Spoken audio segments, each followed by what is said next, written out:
તત્કાલીન નાયબ મામલતદાર જે પંડ્યા સસ્પેન્ડ મહીસાગરના કડાણામાં વર્ષ 2023માં અનુસૂચિત જાતિના 357 દાખલા સત્તાનો દુરુપયોગ કરી ઇસ્યુ કર્યાનો આરોપ.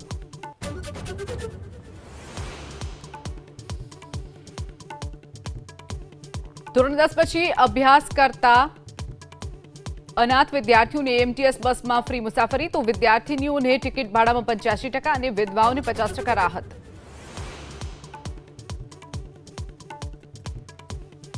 બોખડામાં નાવા પડેલા બેના મોત. મોરબીના હળવદના કડિયાણામાં 9 વર્ષીય પ્રિન્સ રાદડિયા અને 15 વર્ષીય આદિત્ય રાદડિયાના મૃતદેહ ખસેડ્યા હોસ્પિટલમાં.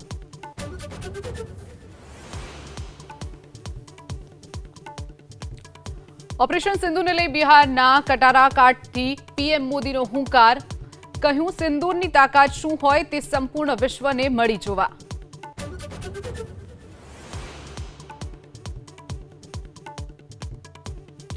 આઈએનએસ વિક્રાંત પર સવાર થઈને સંરક્ષણ મંત્રી રાજનાથસિંહની પાકિસ્તાનને ચેતવણી. કહ્યું, હવે જો ભૂલ કરી તો સંભાળવાની પણ નહીં મળે તક.